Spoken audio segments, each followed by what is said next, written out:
Hi there, welcome back to your favorite deep dive show on stories contemporary and consequential for India. This week would see the who's who from the tech world rub shoulders with the policy and governance elite from 100+ countries in New Delhi as part of the Global AI Impact Summit. The event is happening in the shadow of a development in artificial intelligence, which is being variously described as magnitude 9 earthquake or a civilizational shift for humanity. I bring to you a 360-degree on this earthquake moment of AI in segment 1. And then in segment 2, we look at a worrying trend for the principle of federalism in the country. 3 opposition-ruled states of Kerala, Karnataka, and Bengal have taken decisions this past week which directly challenge the unitary bias in India's constitution, one of the basic features as per the Kesavananda Bharati judgment. Let's get going.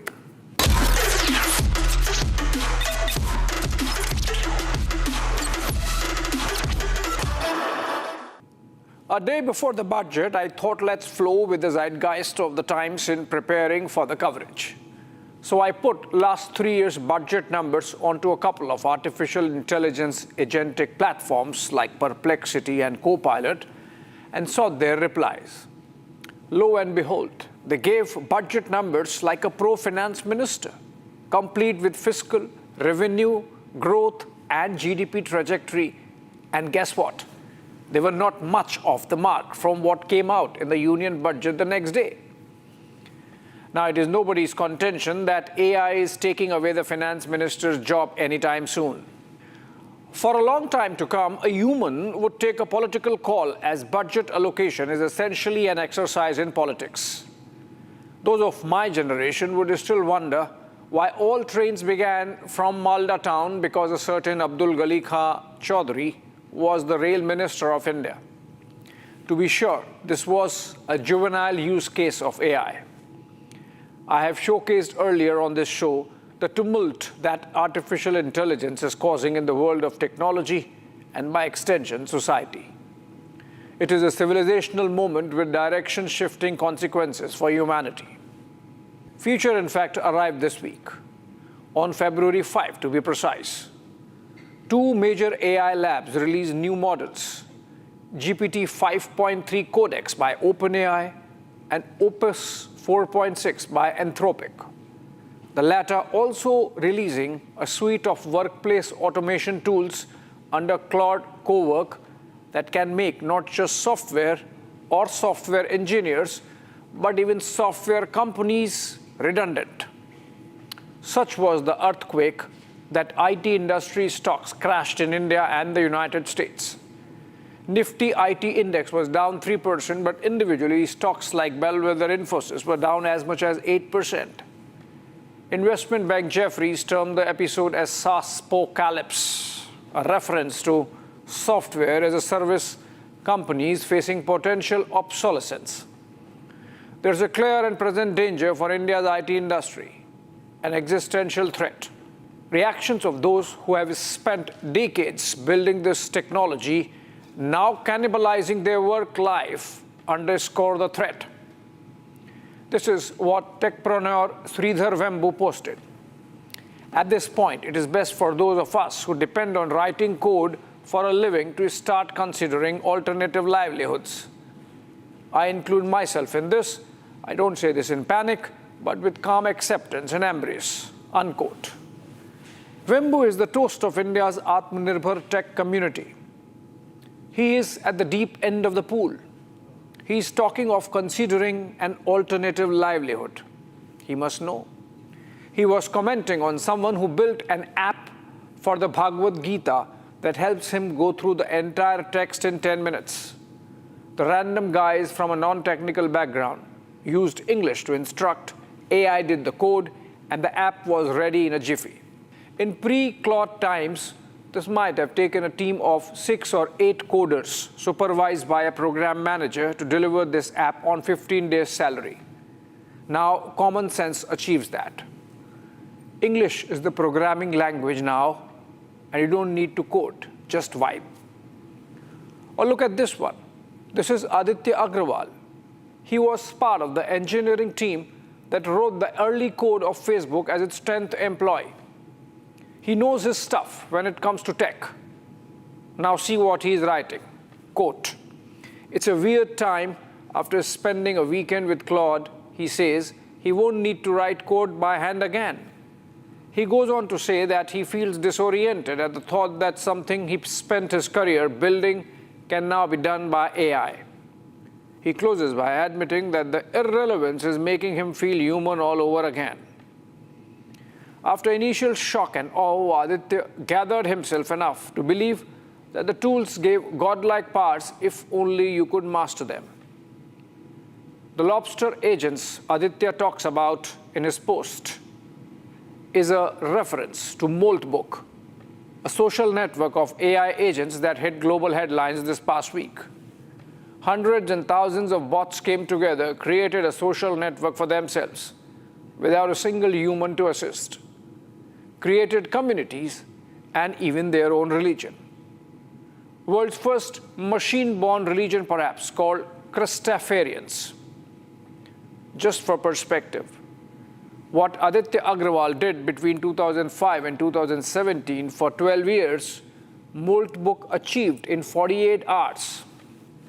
When I said English is the new programming language, I was quoting Andrej Karpathy, one of the founders of OpenAI, earlier director of AI at Musk-owned Tesla, and presently at Stanford. With a burst of agents and boost in compute power, he says he has never felt this much behind as a programmer. He could be 10x more powerful just by coming to grips with available AI tools, he said back in December. Remember, the Feb 5 boom has possibly made that upskill potential 100x from 10x, if not more. If December seemed like magnitude 9 earthquake, February should be apocalypse. And let me give you an idea of what dystopian territory we are already on. Like Moltbook, the ChatGPT update that crashed IT stocks and markets, according to OpenAI, is their first model, which created itself.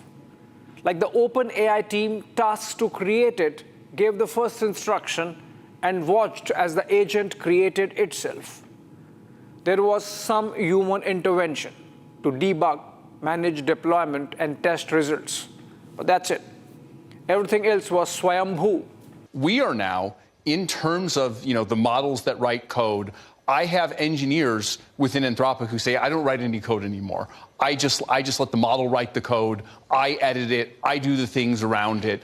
I don't know, we might be 6 to 12 months away from when the model is doing most, maybe all of what SWEs do end to end.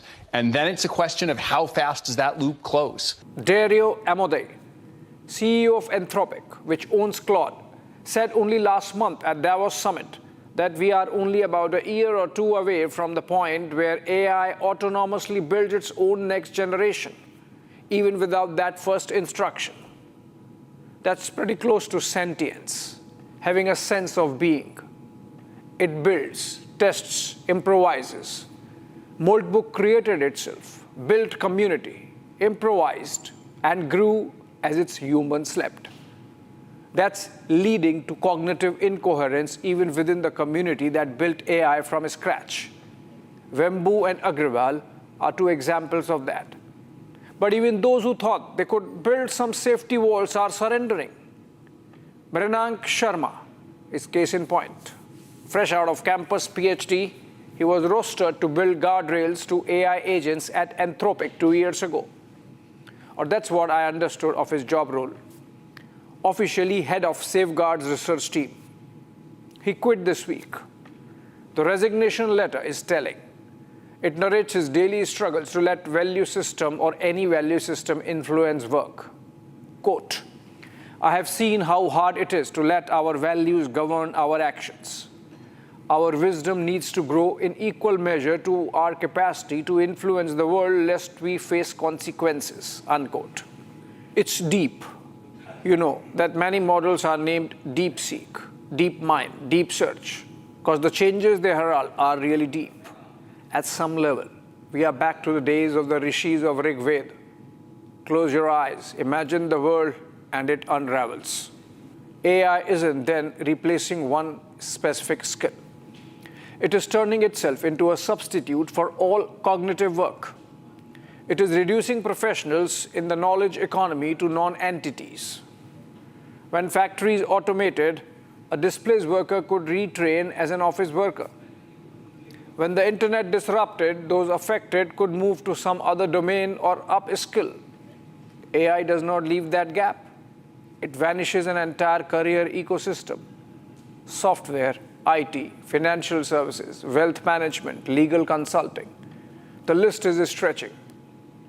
We are past the point where it's an interesting dinner conversation. In earlier episodes, I have brought to you some AI-driven changes in society, from AI-written Sunday Mass at a German church to Danish parliament having a speech of their prime minister written by AI. But those were early curiosities, not even foreplay, compared to what is staring down at us now. The machine learning of today, combined with robotics of a year from now, is going to result in changes that humanity has faced not more than a dozen odd times perhaps since the Purusha Sukta or Noah's Ark. In 2022, AI could just do basic math. It graduated to passing the bar exam in 2023. By 2024, AI could pass graduate-level science exams. And by December of 2025, when Karpathy wrote that magnitude 9 earthquake post, AI was writing end-to-end code. But on February 5, AI leaped onto the next trajectory that makes autonomous artificial general intelligence look like becoming a reality over the next 2 years. Lawyers can now instruct drafts to their one AI laptop instead of 5 human associates and get contracts in a jiffy. Scientists can crunch equations that took them months to solve. Software engineer is anyway history. In other fields, new hires have to be AI ready, if not AI trained. Consequently, new teams are going to be smaller as AI increases efficiency. Let me look at what happens to my profession, journalism. Print first. The art of writing copy with an inverted pyramid lead is art no more. It's a matter of one prompt. Subbing, or the job of editing a poorly written copy, can be run through a program and cleaned. AI bots can serve up fantastic headlines and blurbs on prompt. For television, even earlier, technology was closely integrated. We have seen AI anchors and AI-generated digital content on news. Platforms like Blue Machines are doing real-time stuff like that, live interaction between Republic's editor-in-chief Arnav Goswami and their AI LLM. This budget, though I did not preempt Nirmala Sitharaman's efforts by putting out my AI-generated numbers, we did broadcast the finance minister's English speech live in Hindi in real time, courtesy Sarvam AI, a homegrown large language model company. But guess what? Who brings that information from the ground?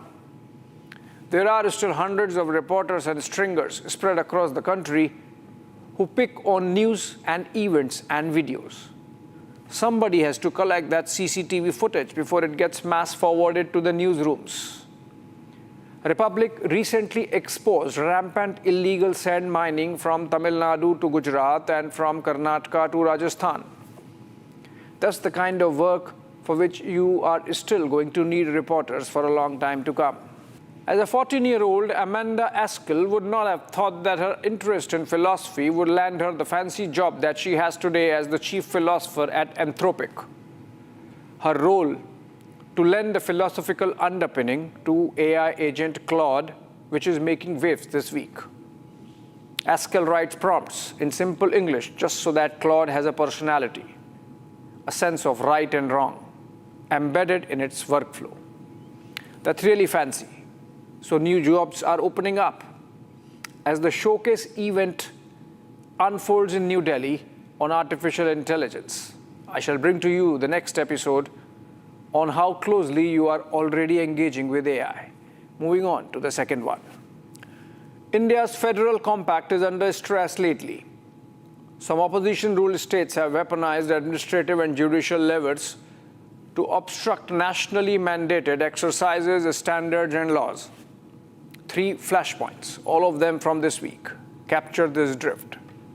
West Bengal's confrontation over the special intensive revision of electoral rolls, Karnataka's performative retreat to paper ballots, and Kerala's blanket refusal to implement the National Population Register.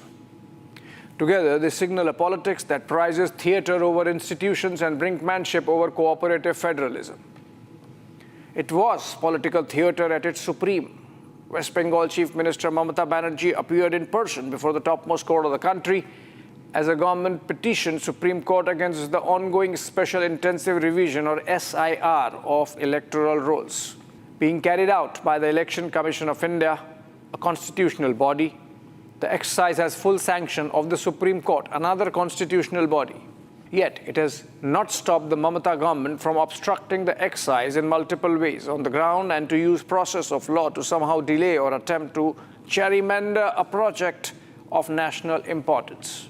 The hearing itself was occasioned by a harried election commission petitioning the top court against what it called threats and intimidation of its officials at the hands of Trinamool cadres and Bengal government for carrying out the SIR. While the court allowed Banerjee to be done with her political theatre, becoming the first sitting chief minister of the country to appear in person, it came down heavily on her government.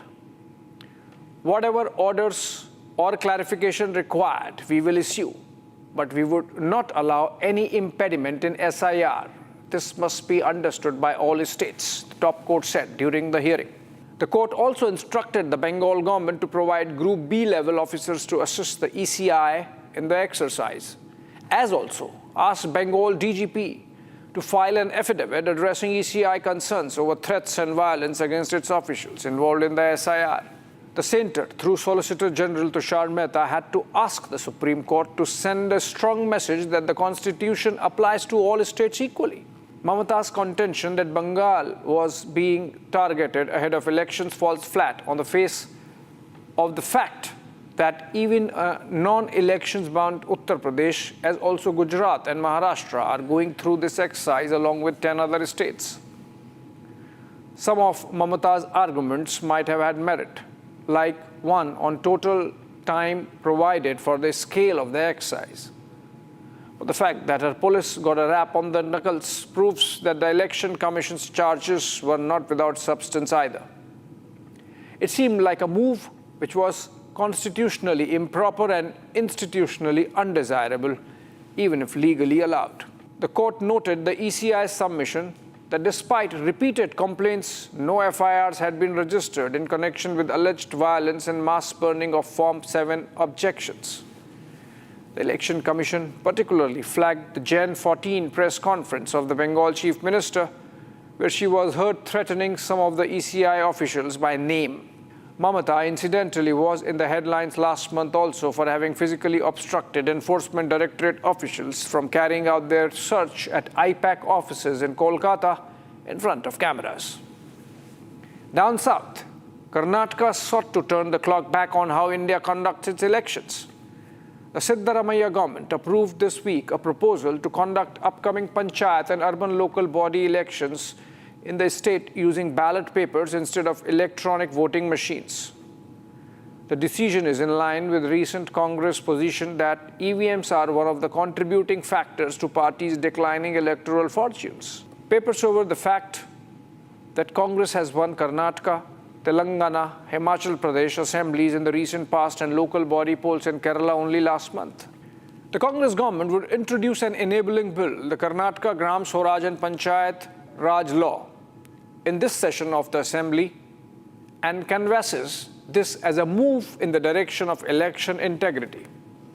While it might be within its constitutional rights to legislate procedures for local body elections since panchayats and municipalities fall under the state list, this shift raises important questions about federal coherence in India's electoral framework. Nationally, all attempts by the opposition to raise doubts about EVMs have come to a naught, with repeated attempts to drag the Supreme Court yielding no results. Every PIL on the issue of bringing ballot papers or questioning EVMs has been thrown out by the top court. At the very least, it creates procedural asymmetry. its performative rollback masquerading as reform, one that cuts against the constitutional grain of cooperative federalism and the hard-won national consensus around EVMs plus VVPATs. It's egging on a political chorus that cannot square loss with legitimacy.